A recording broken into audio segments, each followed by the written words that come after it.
The security guard looked uncomfortable as he watched me pack my office. "I'm sorry, Ms. Parker," he said, shifting from foot to foot. "Miss Catherine insisted we supervise." I carefully placed my framed computer science degree into a cardboard box, fighting to keep my expression neutral. "It's fine, Joe, just doing your job." Catherine, my sister, now apparently my ex-boss, had always had a flair for the dramatic. Of course she'd make this as humiliating as possible. "My name is Samantha Parker, and at 34, I'd just been legally outmaneuvered from the tech company I'd built from scratch.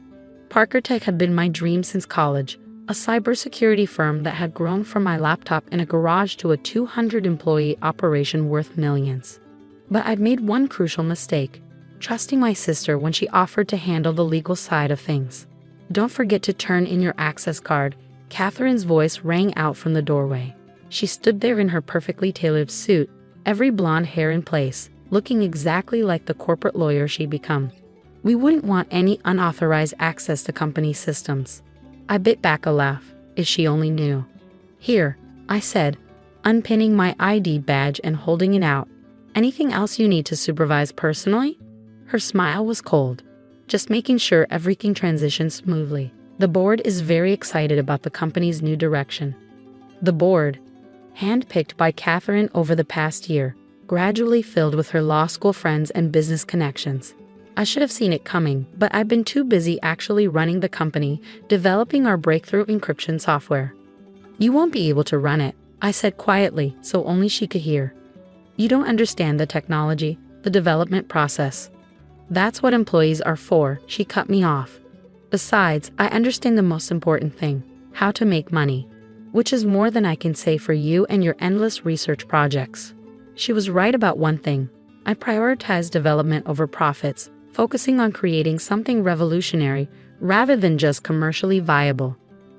Our new quantum-resistant encryption protocol had eaten up millions in research funds. But it was almost ready. Almost perfect. Almost, but not quite. I picked up my box and walked toward the door. Catherine's voice stopped me. "Oh, and Sam, Dad wanted me to remind you that his offer still stands. There's always room for another lawyer in the family firm." That was the final twist of the knife. She knew how much I'd disappointed our father by choosing computer science over law school. Now she'd proven him right about which path led to real success. Or so she thought. Later that evening, I sat in my apartment, surrounded by screens showing lines of code. My phone buzzed. A message from David Chen, my lead developer. "Team meeting set for tomorrow. Off-site location. Everyone who matters is in." Good. At least my actual team understood what was happening. I opened my laptop, not the corporate one I'd surrendered, but my personal machine, and began typing. Deep within Parker Tech's systems, buried in millions of lines of code, was something Catherine and her board would never find. Not until it was too late. The quantum encryption protocol hadn't been perfect when Catherine made her move. In fact, it had a very specific flaw. One that only I knew how to fix. A flaw that would become apparent at exactly the right moment. My phone buzzed again. This time it was Marcus Zhang, our head of operations. Kay just announced new leadership team. All corporate lawyers, no tech background. She's killing R&D department next week. Exactly as I predicted. Catherine saw our research division as a money pit, not realizing it was the heart of what made Parker Tech valuable. She'd replace innovation with litigation, patents with lawsuits. I typed a brief response. Stick to the plan. Keep everything documented. The next morning, I met my core team at a small coffee shop across town. 20 people, developers, researchers, the ones who'd built Parker Tech's technology from the ground up, sat waiting for me. First, I began. "Thank you for coming. I know Catherine's been making threats about non-compete agreements. Those won't hold up, Lisa," our HR director, who'd quit the moment I was pushed out, interjected. "Not with the documentation we have about how the takeover happened." I nodded. "True, but that's not why we're here. David, show them." David opened his laptop, displaying a series of code repositories. Everything we'd been working on for the past year. The quantum encryption protocol, the neural network security system, all of it has been properly backed up and documented, including all the development logs showing who actually created these systems. But the company owns the intellectual property, Tom, one of our senior developers, pointed out. Catherine made sure of that. I smiled. The company owns what they think is complete, working software. What they actually have is a version with a very specific vulnerability, one that only becomes apparent when you try to implement it at scale. Understanding dawned on their faces. Mark, our head of testing, let out a low whistle. The beta version. You never uploaded the final fixes. Because I knew this was coming, I confirmed. Catherine spent a year positioning herself to take control, but I spent that same year preparing for exactly this scenario. I pulled out a stack of papers and corporation documents for a new company. Welcome to Quantum Security Solutions. We're small, we're independent, and we're about to revolutionize cybersecurity. Who's in? Every hand in the room went up. Over the next few weeks, we worked in secret, setting up our new operation while watching Catherine systematically dismantle everything we'd built at Parker Tech. She brought in corporate lawyers to run development teams, focused on patent litigation instead of innovation. The press releases were glowing. Parker Tech announces new direction under dynamic leadership. The stock price even went up initially as Catherine promised increased profits through aggressive market positioning. Then came the day I'd been waiting for. Sam, David called from his workstation in our small new office.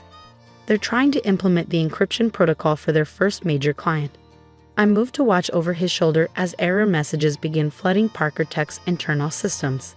The flaw I'd left in the code, elegant, subtle, but catastrophic at scale, was emerging exactly as designed.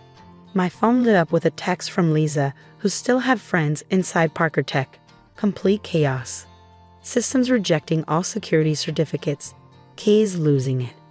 I could picture it, Catherine in her perfect suit, facing angry clients and board members, trying to explain why their revolutionary security system was collapsing.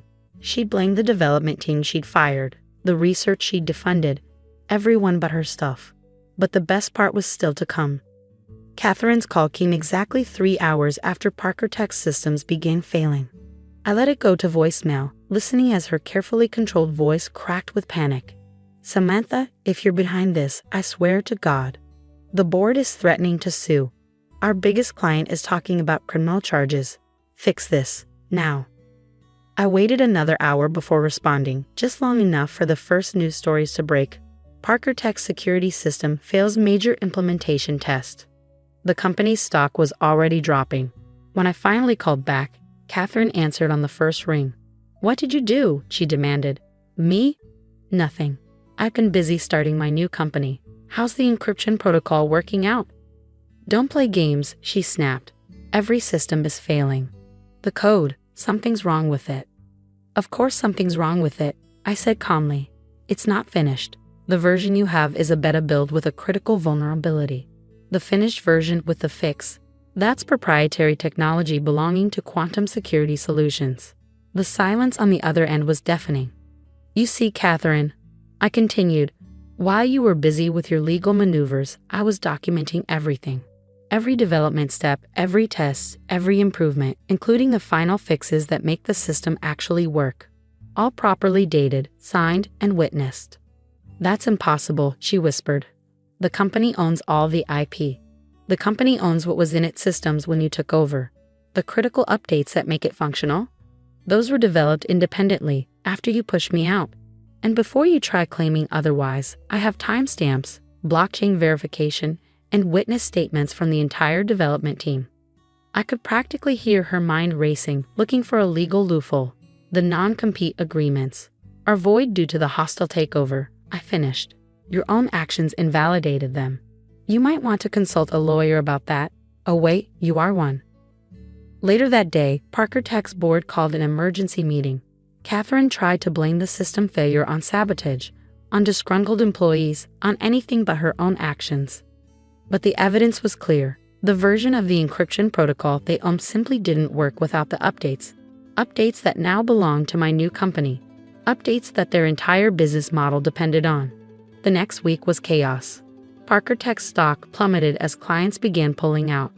The board members Catherine had so carefully cultivated turned on her, realizing their legal backgrounds hadn't prepared them to handle a technical crisis. Then came the offer I'd been waiting for. Ms. Parker, The call came from James Martinez, Parker Tech's largest investor. We need to talk about acquiring quantum security solutions. I smiled. I'm not interested in selling. Name your price, he pressed. Parker Tech needs those updates. No, I said firmly. What Parker Tech needs is new leadership.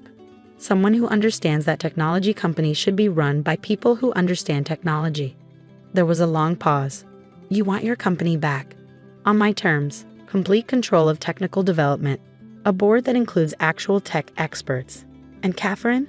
She needs to go. The negotiations took 2 weeks. In the end, Parker Tech's board had no choice. Their company was worthless without the encryption protocol updates, and their shareholders were demanding action. The day I walked back into my old office, Catherine was waiting.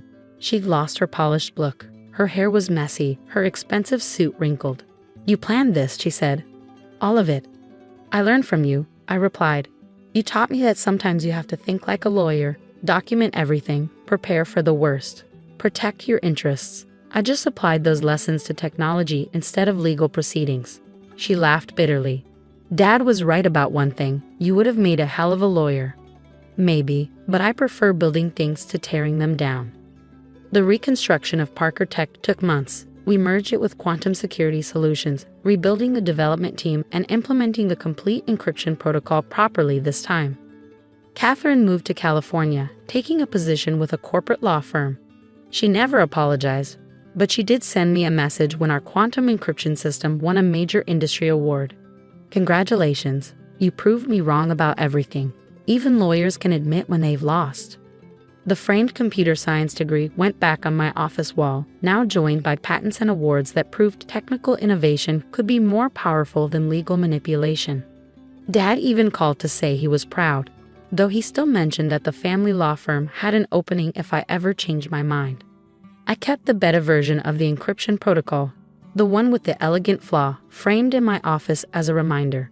Sometimes the best defense isn't in the code you write, but in the code you don't write. And sometimes the best revenge isn't about destroying your enemies, but about building something they can't touch. 1 year after the takeover attempt, I stood in Parker Tech's new research lab, watching my team work on our next breakthrough. The quantum encryption protocol had revolutionized cybersecurity just as I'd known it would. But more importantly, it had proven that technical excellence, not legal maneuvering, was the true path to success. Catherine's nameplate from her brief tenure as CEO sat in my desk drawer, not as a trophy, but as a reminder that power based on manipulation is always vulnerable to truth and competence. The company she tried to steal had become something greater than either of us had imagined, precisely because her actions have forced me to protect and perfect our technology in ways I might never have considered otherwise. Sometimes I realized the people who try to destroy you end up making you stronger. Not because of what they do, but because of how you choose to respond. That's the thing about technology. In the end, it doesn't care about legal documents or corporate maneuvers. It only cares about whether it works.